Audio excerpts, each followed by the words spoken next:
UCC বা uniform civil code বা অভিন্ন দেওয়ানি বিধি নিয়ে ভারতের রাজনীতি বর্তমানে বেশ উত্তপ্ত। পশ্চিমবঙ্গ নির্বাচনের প্রচারে বারবার প্রসঙ্গটি তুলেছেন প্রধানমন্ত্রী, স্বরাষ্ট্রমন্ত্রী, উত্তরপ্রদেশের মুখ্যমন্ত্রী এবং অন্যান্য কেন্দ্রীয় নেতারা। ইউসিসি বা ইউনিফর্ম সিভিল কোড চালু করা এবার বিজেপির পরবর্তী টার্গেট।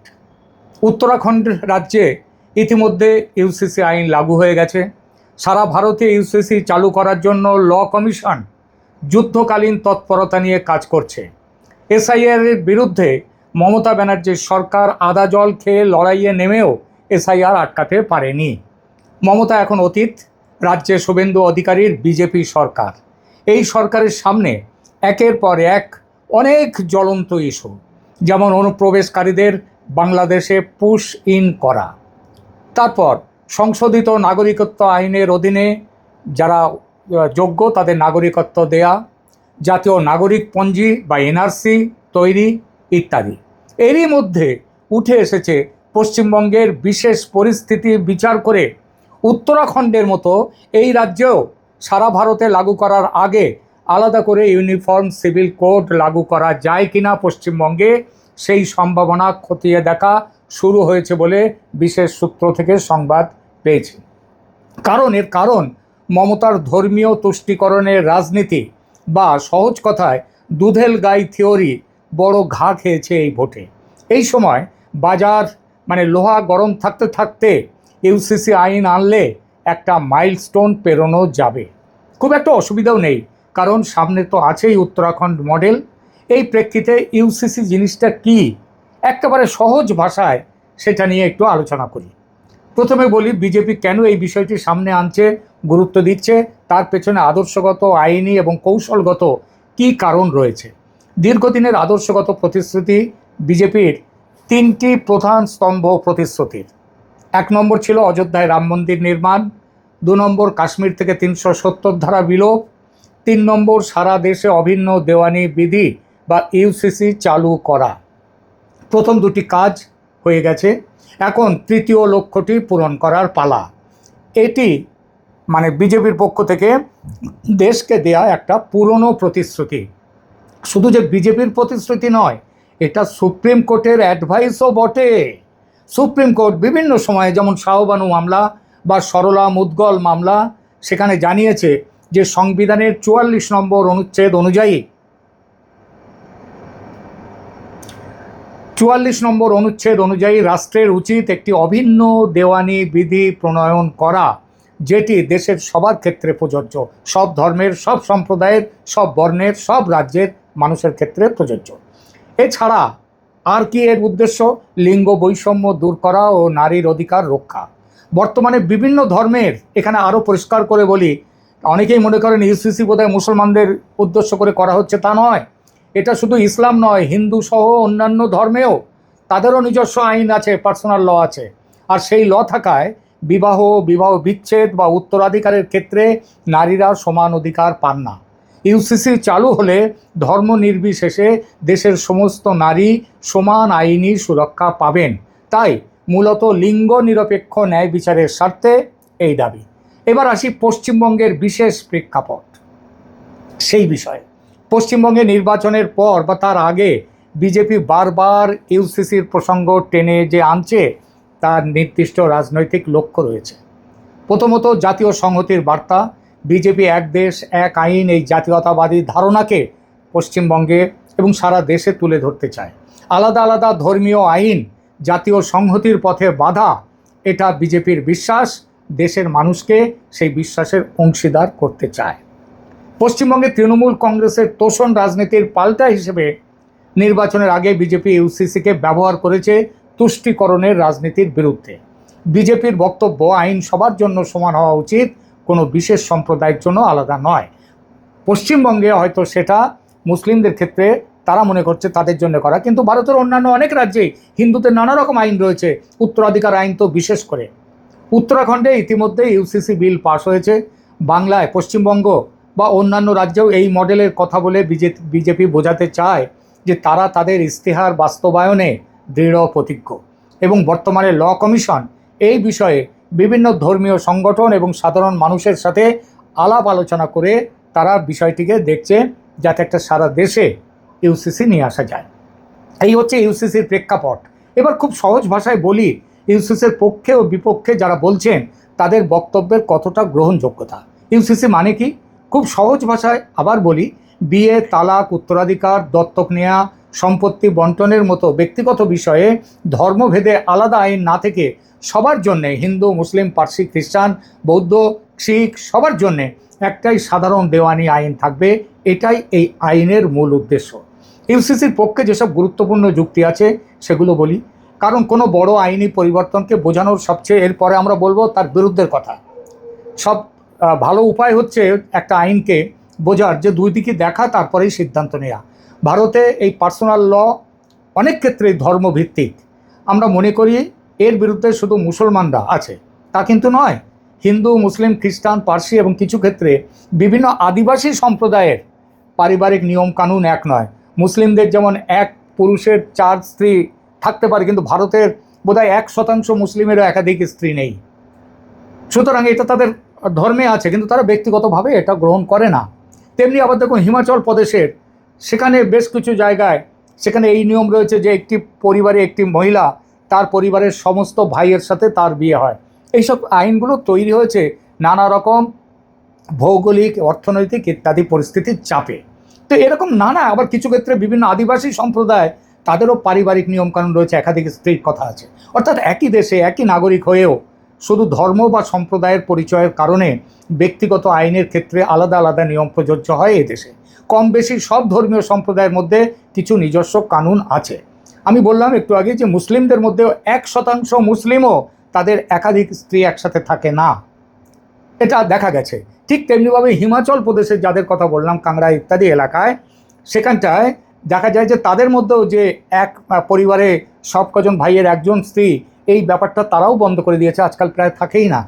সুতরাং এইসব নিয়মগুলো অনেকটাই উঠে গেছে, তবু বিভিন্ন ধর্মীয় প্রতিষ্ঠান তারা এগুলো চালিয়ে যাচ্ছে, তারা এর সপক্ষে বলে যাচ্ছে। ফলে ইউসিসির বিরুদ্ধে এইসব ধর্ম সম্প্রদায়ের কারো কারো পক্ষ থেকে বিরোধ করা হয়েছে, এমনকি আদালতেও মামলা হয়েছে।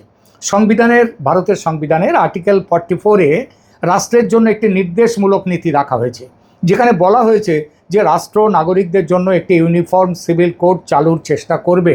মানে ইউসিসি কোনো হঠাৎ তৈরি হওয়া বিজেপির স্লোগান নয়, এর সাংবিধানিক ভিত্তি বহুদিন ধরেই আছে। এখন প্রশ্ন হলো, ইউসিসির পক্ষে এত জোরালো দাবি কেন ওঠে? প্রথম কারণ ওই যে বললাম, সমতা।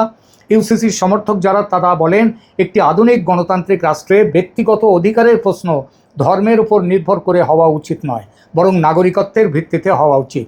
অর্থাৎ আইন যদি সত্যিই সবার জন্য সমান হয়, তাহলে বিয়ে, তালাক বা উত্তরাধিকারের মতো গুরুত্বপূর্ণ বিষয়ে একজন নাগরিকের অধিকার তার ধর্ম দিয়ে নির্ধারিত হওয়া যুক্তিযুক্ত নয়, গ্রহণযোগ্য নয়।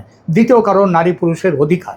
ইউসিসির সমর্থকরা মনে করেন বিভিন্ন পার্সোনাল লয়ে যে বৈষম্য বা অসাম্য রয়ে গেছে, সেগুলো দূর করতে একটি সাধারণ অধিকার ভিত্তিক আইন সহায়ক। বিশেষ করে উত্তরাধিকার, যেটা হিন্দুদের মধ্যেও রয়েছে, ভরণ পোষণ, বিবাহ বিচ্ছেদ বা পারিবারিক নিরাপত্তার ক্ষেত্রে একটি একক আইনি কাঠামো নারীর ন্যায্য অধিকারকে আরও শক্তিশালী করতে পারে। তৃতীয় কারণ, জাতীয় আইনি কাঠামোর সরলতা। যখন একই ধরনের পারিবারিক বিষয়ে বহু ধরনের আইন কাজ করে, তখন ওই ফ্যামিলি কোর্ট বা তাদের ধর্মীয় আদালত এইসবগুলো আসে, তখন বিভ্রান্তি হয়, ব্যাখ্যার জটিলতা হয় এবং আইনি অসমতা তৈরি হয়। সেটা যাতে না হয়, একটা জাতীয় আইনি কাঠামো তৈরি হয়, তার জন্যই এটা একটি অভিন্ন দেওয়ানি আইন এইসব জটিলতা কমিয়ে আইনের প্রয়োগকে আরও সহজ ও স্বচ্ছ করবে। এবার আসি ইউসিসির বিরুদ্ধে তোলা সবচেয়ে গুরুত্বপূর্ণ আপত্তিগুলোতে। প্রথম আপত্তি হলো ধর্মীয় স্বাধীনতা। বিরোধীরা বলেন পার্সোনাল ল শুধু আইনি বিষয় নয়, অনেক ক্ষেত্রেই তা ধর্মীয় চর্চা, সামাজিক রীতি এবং সম্প্রদায়ের আইডেন্টিটি বা পরিচয়ের সঙ্গে জড়িয়ে আছে। তাদের যুক্তি, ভারতের সংবিধানের আর্টিকেল 25 ধর্ম পালন করার অধিকার দেয়, আর আর্টিকেল 29 স্বতন্ত্র সংস্কৃতি রক্ষা করার অধিকার দেয়। তাই একক আইন চাপিয়ে দিলে সংখ্যালঘু সম্প্রদায়ের নিজস্ব রীতি ক্ষতিগ্রস্ত হতে পারে। এই আপত্তির ভাষা যত না সাধারণ মুসলমানদের, তার চেয়ে বহুগুণ বেশি করে তাদের ধর্মীয় সংগঠনগুলো, কারণ তারা একটা বিরোধকে জিইয়ে রেখে দিতে চায় এবং জাতীয় সংহতির বিরুদ্ধে কাজ করতে চায়। দ্বিতীয় আপত্তি আসে সাংস্কৃতিক বৈচিত্র্যের প্রশ্নে। এই বিরোধ আসে মূলত তথাকথিত সেকুলার বুদ্ধিজীবীদের পক্ষ থেকে। তারা বলেন ভারত এমন একটি দেশ যেখানে একাধিক ধর্ম, ভাষা, জাতিগত গোষ্ঠী ও প্রথা একসঙ্গে সহাবস্থান করে। এই বাস্তবতায় ওয়ান ল ফর অল শোনাতে আকর্ষণীয় হলেও বাস্তবে তা নাকি সামাজিক বাস্তবতা, বহুস্তরীয় যে সামাজিক বাস্তবতা সেটাকে অতিরিক্ত সরল করে ফেলবে। তৃতীয় আপত্তি আদিবাসী সমাজকে ঘিরে। বহু ট্রাইবাল কমিউনিটির নিজস্ব কাস্টমারি ল আছে, বিশেষ করে জমি, পরিবার, বিবাহ ও উত্তরাধিকারের বিষয়ে। তাদের আশঙ্কা ইউসিসি যদি তৈরি হয় তাহলে এসব ঐতিহ্যগত অধিকার ও সামাজিক কাঠামো দুর্বল হয়ে যাবে। চতুর্থ আপত্তি প্রবল রাজনৈতিক। ইউসিসি নামের আইনটি যদি সত্যিকারের নিরপেক্ষ নাও হতে পারে, এইটা হচ্ছে তাদের বক্তব্য। তারা বলবে হিন্দুর আইন মুসলমানের ওপরে চাপিয়ে দেওয়া হচ্ছে, এইগুলো বলবে। সেই জন্যে তারা এর বিরুদ্ধে আপত্তি তোলে। এইসব আপত্তিকে হালকা করে দেখার সুযোগ নেই, কারণ আইন শুধু কাগজে লেখা নিয়ম নয়, মানুষের আস্থা ছাড়া কোনো আইন বৈধতা পায় না। আবার এটাও ঠিক, মানুষের আস্থা তার মর্যাদা দেওয়ার আড়ালে অন্যায় আবদার মেনে নেওয়া যায় না। তাহলে আসল প্রশ্ন, এত আপত্তি থাকার পরও ইউসিসির পক্ষে দাঁড়ানো উচিত কেন?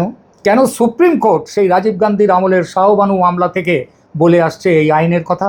কারণ রাষ্ট্রের কাছে একজন মানুষের প্রথম পরিচয় হওয়া উচিত নাগরিক হিসেবে।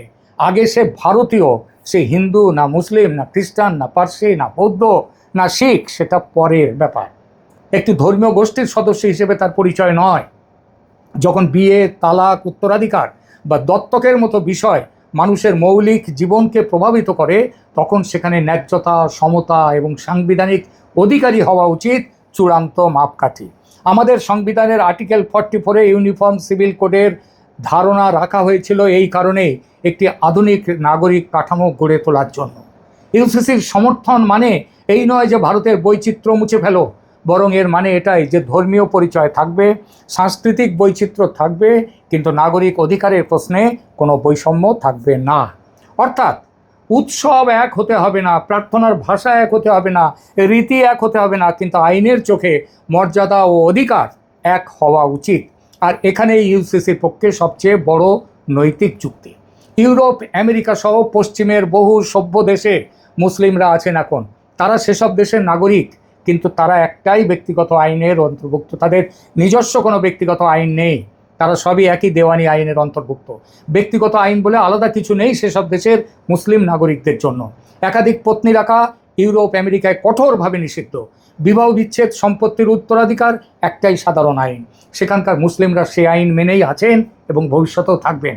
আর ভারতের যে তথাকথিত সেকুলার বুদ্ধিজীবী, রাজনৈতিক ও ধর্মীয় নেতারা ইউসিসির বিরোধিতা করেন, তারা কিন্তু পাশ্চাত্যের কমন সিভিল কোডের বিরুদ্ধে কথা ভুলেও বলেন না। কিন্তু ভারতে তাদের বিপরীত অবস্থান। এর পেছনে আছে যত না ধর্মীয় ঐতিহ্য রক্ষা করা, তার বহুগুণ বেশি আছে ভূ রাজনীতি। ভারতকে ধর্মের আবরণে বিচ্ছিন্ন করে রাখার চক্রান্ত। তারা চান যেন জাতীয় ঐক্য গড়ে না ওঠে, ভারত দুর্বল থাকুক, এটাই চান তারা।